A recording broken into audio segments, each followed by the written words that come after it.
और यहाँ पे हमने शो करवाना है।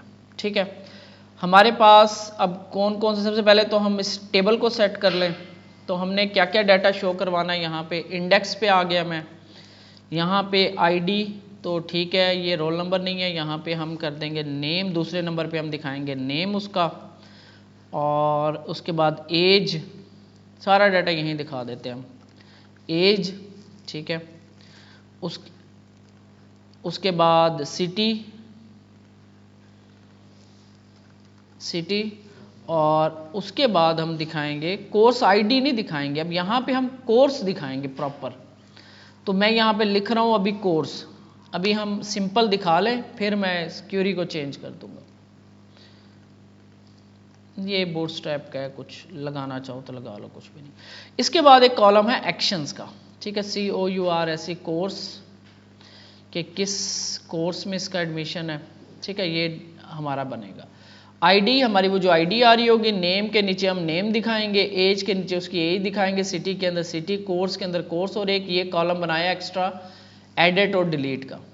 ठीक है, तो ये हमारे पास कितने कॉलम है, 1 2 3 4 5 6, तो हमें 6 कॉलम यहाँ पे चाहिए। एक नेम के नीचे हमारे पास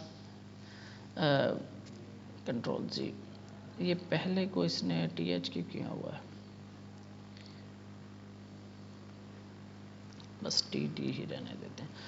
आईडी यानी आईडी उसका, और उसका नेम अली, और उसकी एज यहाँ पे आ जाएगी, उसकी एज, और सिटी, और अगला कॉलम जो है यहाँ पे, इसको मैं कॉपी कर लेता हूँ, यहाँ पे उसका सिटी जो भी हमारा लोधरा जैसे कि है, और कोर्स में उसका कोर्स यानी कि डिजिटल मार्केटिंग या जो भी है, डिजिटल मार्केटिंग, ये हमारा डाटा बनेगा। बाकी जो है मैं इनको डिलीट कर रहा हूँ, TR को।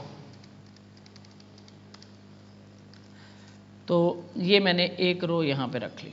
अब ये रो हमारी रिपीट होगी, किस बेस पे, जो हम डाटा लेकर आएंगे उसकी बेस पे ये रो रिपीट होगी। ठीक है, सबसे पहले तो हमने डाटा लेकर आना है इस पेज पे। ठीक है, यहाँ पे ये सेशन ऐसे चलता रहेगा आपका, इसके नीचे आके यहाँ पे स्टेप्स क्या होंगे, सबसे पहले कनेक्शन। ठीक है, डेटाबेस के साथ हमने कनेक्शन बनाना होता है, फिर प्रिपेयर क्यूरी और रन क्यूरी। ठीक है, ये 3 स्टेप हमने करने हैं। कनेक्शन हमने वहाँ पे बनाया हुआ है, क्रिएट फॉर्म के अंदर हम ऐसे कैसे, सॉरी क्रिएट एक्शन के अंदर, तो ये लॉजिक सारा का सारा ऐसे कैसे आ जाएगा, ये हम कॉपी कर लेंगे, यहाँ पे हम ऐसे लोकल होस्ट AGS डिप सब कुछ ये ऐसे कैसे चलेगा। ठीक हो गया, ये कनेक्शन आपको हर जगह पे बनाना पड़ेगा जहाँ पे आपने क्यूरी चलानी है। उसके बाद यहाँ पे अब क्यूरी बन रही है, तो मैं अब क्यूरी, यहाँ पे क्यूरी बनाऊंगा, मैं इसका नाम $Q इज इक्वल टू, क्या क्यूरी है हमारी, select all from students table, ये क्यूरी है। ठीक है, क्यूरी बन गई।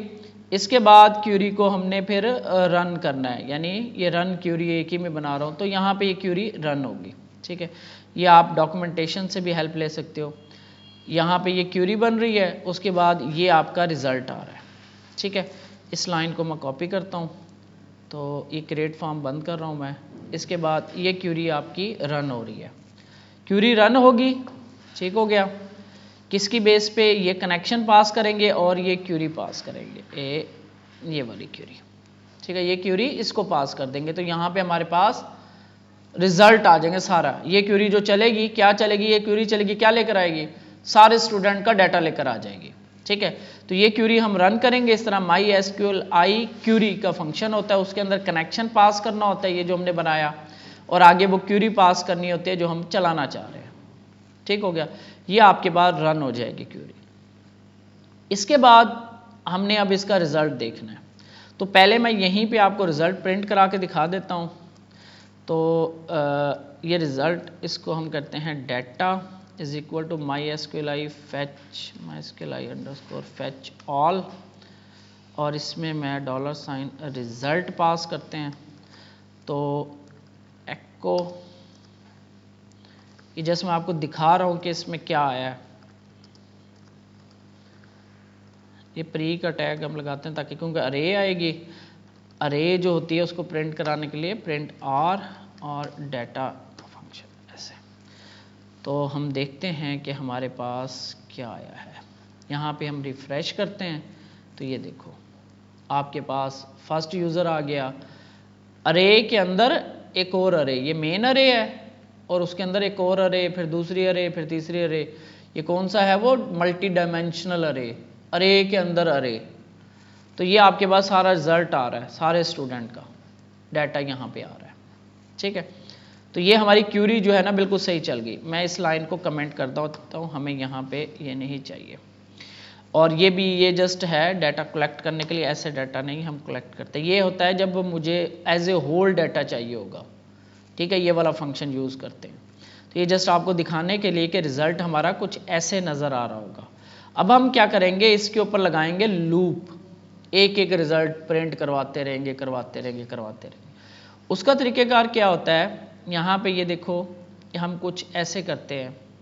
ये अब आपका ये जो चीज़ है ना, ये अब आपकी लगेगी नीचे जो टेबल के रोज हैं। पहले डाटा गेट हो गया, ये रिजल्ट आ गया आपके पास, ये फंक्शन चल के। ये फैच ऑल जो है ना, ये मैंने जस्ट आपको दिखाने के लिए फंक्शन यूज़ किया। अब हम आ जाएंगे नीचे यहाँ पे, ये हमारा कोड जो है ना ये रिपीट होगा, ये लाइनें। इसको कट करता हूँ, यहाँ पे मैं PHP ओपन करूँगा, PHP का टैग, ठीक है, क्लोज करूँगा। यहाँ पे मैं पहले तो कंडीशन लगाऊंगा। कंडीशन है mysqli _num रोज की, और इसके अंदर हम वो रिजल्ट पास कर देते हैं। और अगर ये ग्रेटर देन 0 होगा तो ये कोड ये वाला चलेगा, इफ कंडीशन। नम रोज का मतलब है कि इसके अंदर रिकॉर्ड आया या नहीं आया, यानी नम रोज होती है mysqli नम रोज का मतलब है ये जो रिजल्ट है इसके अंदर जो रिकॉर्ड है, यानी कि डाटा पीछे से आ गया कि नहीं आया, ये चेक कर रहे हैं। अगर तो आ जाएगा तो फिर हम यहाँ पे लूप चलाएंगे। मैं ना एक दफ़ा ये यहाँ पे रख दूँ, इसके अंदर लूप चलाएंगे। एल्स जो है हम यहाँ पे एको करवा देते हैं नो डाटा फाउंड। तो अगर हमारे पास डाटा नहीं होगा टेबल में तो अब हमारे पास ये आ जाएगा एको के इस जगह पे बॉडी के अंदर, ठीक है। अदरवाइज हमारा ये इफ कंडीशन चलेगी। इफ कंडीशन के अंदर जब हम यहाँ पे आ जाएंगे यहाँ पे, तो यहाँ पे हमारे पास डाटा मिल चुका है, ये रिजल्ट के अंदर डाटा आ चुका है। अब इसके ऊपर हमने लगाना है लूप। तो लूप हमारा लगता है वाइल वाला, इधर कुछ ऐसे लिखा जाता है, ऐसे ऐसे, ये यहाँ पे फंक्शन होता है mysqli fetch assoc। assoc mean associative अरे, यानी वो जो रिकॉर्ड आपने देखा था उसको एक एक लाइन में मुझे दे दे एज ए एसोसिएटिव अरे। एसोसिएटिव अरे कैसे बनेगी आपकी, ये मैं इस रो को यहाँ पे प्रिंट करा के दिखाता हूँ। प्रिंट आर, ये एक एक रो देगा वो रिजल्ट की, और मैं एग्जिट कर देता हूँ। एग्जिट यहाँ पे हम करते हैं जब हमने ख़त्म जावास्क्रिप्ट में देखा था हमने रिटर्न करना होता कभी, तो जस्ट एक ही लाइन मैं प्रिंट करवा के एग्जिट करके आपको दिखा रहा हूँ कि कैसे नज़र आएगा डाटा। रिफ्रेश किया तो ये कुछ ऐसे नज़र आएगा। ये देखो एक रिकॉर्ड है, आईडी वाली एसोसिएटिव अरे बन गई। 1 नेम की अली उसकी वैल्यू, एज की उसकी वैल्यू, सिटी की लोधरा उसकी वैल्यू, कोर्स आईडी की उसकी वैल्यू, ये सारा हमें यहाँ पे चाहिए रिकॉर्ड। बस इसी को, ये एक है, इसी तरह सारे बनेंगे। लूप जो है ये तब तक चलता रहेगा जब तक ये रिजल्ट के अंदर से वो अरेज ख़त्म नहीं हो जाती, यानी सारी के ऊपर चलेगा लूप। कितने रिजल्ट आ रहे हैं हमारे पास डेटाबेस में, कितने हैं हमारे पास, तो 9 1 2 3 4 5 6 7 8 9 रिजल्ट है। तो 9 दफ़ा ये लूप चलेगा, ठीक है। अब जब ये 9 दफ़ा लूप चलेगा तो इसमें प्रिंट क्या करवाना है हमने इस जगह पे। अब मैं ये लाइन लेकर आता हूँ TRs, ठीक है, इस जगह पे मैं TR लेकर आता हूँ और एको करवाता हूँ TRs को इसके अंदर, ठीक है, और इसको मैं ऐसे कर रहा हूँ। अब क्योंकि डबल कोट के अंदर डबल कोट नहीं यूज़ कर सकते, तो यहाँ पे कुछ डबल कोट्स यूज़ हो रहे हैं यहाँ पे, वो इस वजह से मुझे एरर दे रहा है। इसको मैं फॉर्मेट करूँ, नहीं देगा। तो इसको कैसे ख़त्म करना है, तो अंदर वालों को सिंगल कोट कर देता हूँ मैं। एक इजी तरीका तो यही है कि हम डबल कोट के अंदर जो है वो सिंगल कोट करते हैं, ठीक है, और यहाँ पे भी डबल कोट है क्लास के नाम को, इसको भी मैं सिंगल कोट कर देता हूँ।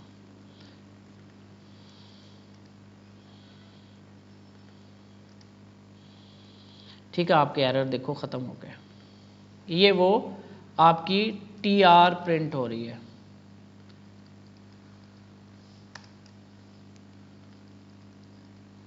मैं ज़रा इसकी अलाइनमेंट सेट कर दूँ।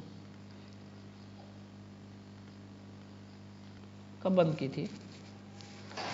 तो यहाँ पे अब मैंने ये करली ब्रेस लगा दी। ये आपको ना मसला करेगा कि वो हमें वहाँ पोस्ट में भी मसला कर रहा था, स्ट्रिंग के अंदर ना ये वेरिएबल लिखने नहीं देगा, तो आप इस वेरिएबल के बाहर करली ब्रेस लगा दो इस तरह।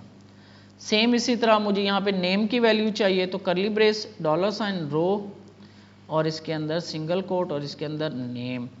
इधर मुझे एज चाहिए, ब्रैकेट $, रो, और डॉट डॉट एज। इधर मुझे सिटी चाहिए, $, रो, इस कोट के अंदर सिटी, ठीक है, और यहाँ पे मुझे कोर्स चाहिए, $, रो। हमारे पास क्या आ रहा है, कोर्स का भी ID आ रहा है, ठीक है। सेव करते हैं, अभी डाटा देखते हैं कैसे हमारा नज़र आएगा। रिफ्रेश किया तो ये देखो आपके पास अली, खालिद, उसकी ID, उसकी एज, उसकी सिटी, सारा डाटा आपके पास नज़र आ गया, ठीक है। यहाँ पे क्योंकि कोर्स ID है, अब हमें ज्वाइन लगाना पड़ेगा। याद है ना, हमने दो टेबल को जोड़ने के लिए ज्वाइन लगाना पड़ेगा। तो ज्वाइन अभी लगाते हैं। पहले हम ये देख लें, ये जमील सादिक 3 दफ़ा क्यों आ रहा है, 3 दफ़ा ऐड किया हुआ है। तो अच्छा, मैंने वो बार बार ऐड किया, तो मैं इसको ना डिलीट कर देता हूँ। 2 रिकॉर्ड ही रखते हैं, बस एक रिकॉर्ड रखते हैं। तो इस तरीके से हम डाटा शो करवाएंगे। सारा डाटा उठा के ले आए, और यहाँ पे स्टेप्स क्या हैं आपके। सबसे पहले तो आपने कनेक्शन बनाना है, ठीक है, कनेक्शन को चेक करना है यहाँ पे। फिर आपने क्यूरी बनानी है, सेलेक्ट ऑल फ्रॉम स्टूडेंट्स। ये सिंपल क्यूरी है, सेलेक्ट वाली। सारा डाटा आ गया। फिर हमने क्यूरी को रन करना होता है इस तरीके से, mysqli _query। इसके अंदर पहली वेरिएबल ये कनेक्शन वाली, दूसरी वेरिएबल ये आपकी जो क्यूरी है, ये पास कर दिया, हमारे पास एक रिजल्ट आ जाता है। इसको आपने एज ए होल देखना है तो कुछ ऐसे हम देख लेते हैं, अदरवाइज हम नीचे आ जाते हैं जहाँ पे हमने शो करवाना है डाटा, ठीक है। यहाँ पे मैंने क्या किया, PHP ओपन की, और इसके अंदर पहली कंडीशन रखी नम रोज की। ये क्या चेक करती है कि जो रिजल्ट हम लेकर आए हैं इसमें जो रोज आ रही हैं, रिकॉर्ड आ रहा है, वो है या नहीं, बस हम ये चेक कर रहे हैं। अगर होता है तो वो इसमें आ जाता है, एल्स ये एको करवा देगा, नो रिकॉर्ड फाउंड, ठीक है। तो अभी हमारे पास रिजल्ट है, तो हमारे पास आ रहा है। अब इसके अंदर फिर हम लगाते हैं लूप आपको कुछ ऐसे लगाना पड़ता है। यहाँ पे PHP में कुछ ऐसे लूप लगाते हैं हम डाटा जब शो करवाना होता है। तो हम while row is equal to mysqli fetch assoc, और इसके अंदर रिजल्ट पास कर देते हैं। ये क्या करता है, ये जो हर रिकॉर्ड का एक एसोसिएटिव अरे बना देता है, यानी की वैल्यू पेयर बना देता है। ID ये, नेम ये, एज ये, सिटी ये, कोर्स ये। इसी तरह दूसरा रिकॉर्ड आता है, उसकी ID 2, name Khalid, age 25, city Karachi, और कोर्स ये।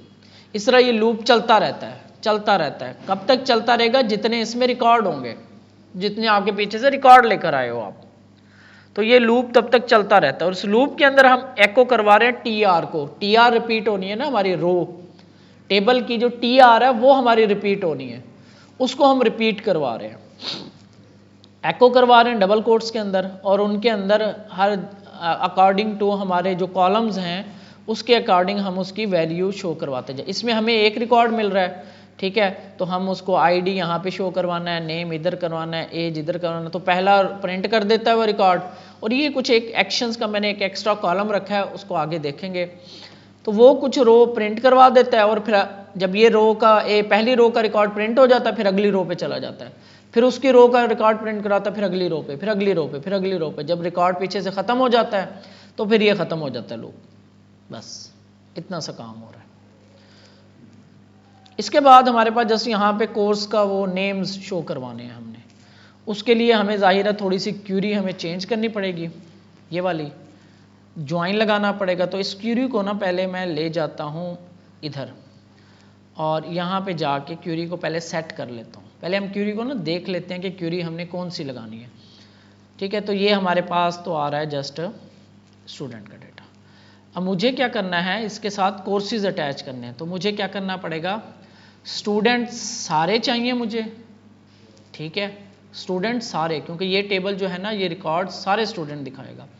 लेफ्ट पे स्टूडेंट वाला टेबल के सारे रिकॉर्ड, ज्वाइन करो कोर्सेज को ऑन किस बेस पे ज्वाइन करना है, ऑन स्टूडेंट्स की जो कोर्स आईडी है वो बराबर हो कोर्सेज की जो आईडी के साथ। सेंड करते हैं, क्वेरी चलाते हैं, तो आपके पास हर एक का उसके अकॉर्डिंग चल गया। ठीक है, लेकिन यहाँ पे वही नेम वाला मसला आ रहा है ना, नेम 2 कॉलम। अब देख रहे हो ना ये मसला आता है। अब यहाँ पे अगर मैं लूप करा के यहाँ पे देखो मैं नेम प्रिंट करा रहा हूँ, उसको नहीं पता कि कौन सा नेम कराना है। ठीक है, तो अब मुझे कॉलम को एलियस करना पड़ेगा। तो इसमें जस्ट मुझे स्टूडेंट्स का मैं कहता हूँ डॉट स्टैरिक सारे कॉलम उठा लो, लेकिन जो कोर्सेज टेबल है ना उसमें से जस्ट मुझे नेम ही चाहिए बस, और तो कोई चीज़ इसमें अहम नहीं है, बस नेम चाहिए। नेम को एज कैसे लेकर आओ, कोर्स अंडरस्कोर नेम के एंटर करेंगे। क्या मसला आ गया जी, लेफ्ट ज्वाइन कोर्सेज, तो ये बताएगा हमें on left join courses on student and ये स्किल सिंटेक्स। अच्छा क्या मसला है जी, COUR courses dot name as course underscore name left join courses on student course ID.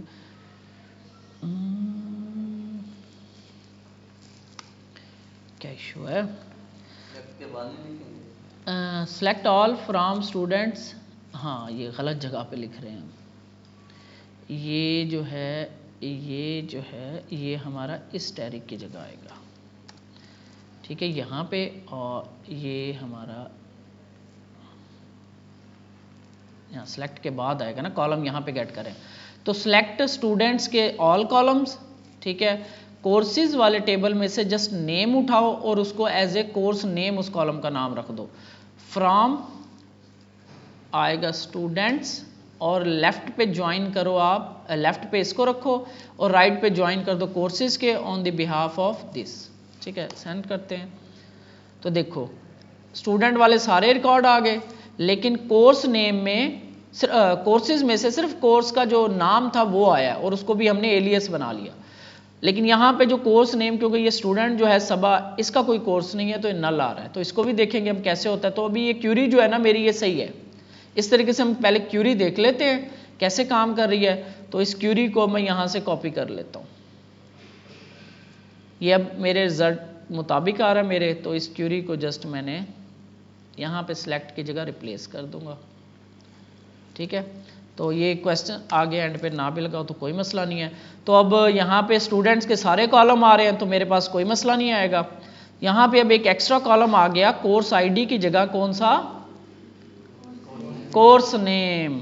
तो अब इसको रिप्लेस कर देंगे कोर्स नेम के साथ। सेव करते हैं, ज्वाइन लगा के हम आ गए हैं। ज्वाइन आप अगर आपका सही आ रहा है तो यहाँ पे भी रिजल्ट सबका सही आ जाएगा, ये देखो। ठीक है, और यहाँ पे भी मसला नहीं हुआ। इसको भी हम चेक लगा सकते हैं। तो खाली है तो इट मीन्स कि हमें पता है कि इसका कोई कोर्स ही नहीं है। तो किसी को कंफर्म करा आप देख सकते हो, जैसे कि आईडी, अच्छा ये तरतीब इसकी आगे पीछे हो गई है थोड़ी सी 1 3, क्योंकि ज्वाइन लगा तो तरतीब इसकी आगे पीछे हो गई है। देख रहे हो 1 2 3 कुछ इस तरतीब से वो लेकर आ रहा है, कोर्स आईडी की बेस पे कुछ ले आया। अच्छा, तो हम क्या करते हैं, इसकी तरतीब भी हम सही कर सकते हैं। तरतीब सही करने के लिए मैं यहाँ पे एक नज़र आ रही है आपको, यहाँ पे मैं अगर आपने यहाँ MySQL का कोर्स पढ़ा है, वहाँ MySQL वाली जो फाइल है ना, डॉक्यूमेंट, उसमें होता है हम इसको ना सॉर्ट भी कर सकते हैं। ठीक है, एंड पे आके हम कहते हैं ऑर्डर बाय, कि इसकी ऑर्डरिंग कैसे करनी है, स्टूडेंट्स डॉट ID। ठीक है, order by student ID ASC ascending, I think ला के देखते हैं क्यूरी, ठीक हो गया। ठीक है ना, 1 2 3 अब उसके अकॉर्डिंग होगी। क्या क्यूरी है,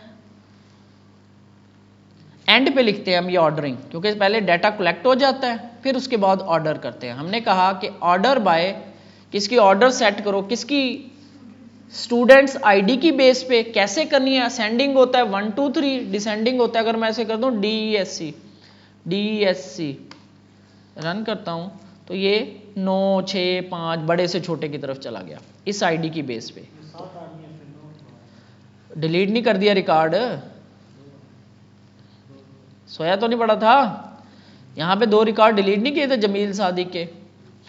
अच्छा जी, तो ये आपकी, तो ये पहले मैंने क्यूरी अब पहले चला के ज़रा देख लेते हैं। ठीक है, ASC, तो ये क्यूरी मेरी सही होगी। तो अब इस क्यूरी को मैं यहाँ से कॉपी कर लेता हूँ। कॉपी किया, कुछ भी चेंज नहीं करना, बस यहाँ नीचे तो कुछ भी चेंज नहीं करना, जस्ट ये क्यूरी को रिप्लेस करना है मैंने। ठीक है, सेव किया मैंने और यहाँ पे आके रिफ्रेश किया, ये आपका सारा ऑर्डरिंग हो गया। ठीक है, तो ये आपकी रिजल्ट आ गया। अब यहाँ पे जो है ना खाली आ रहा है, तो यहाँ पे हम कुछ चेक लगा सकते हैं। तो यहाँ पे हमें ना कंडीशन लगानी पड़ेगी। चले अभी के लिए हम जाने देते हैं, क्योंकि फिर आपका थोड़ा सा ही कॉम्प्लिकेटेड हो जाएगा ये। तो यहाँ पे इस तरीके से हम बस रिकॉर्ड शो करवाते हैं। ठीक है, और डिलीट वाला करवा दूँ अभी या अगले साल?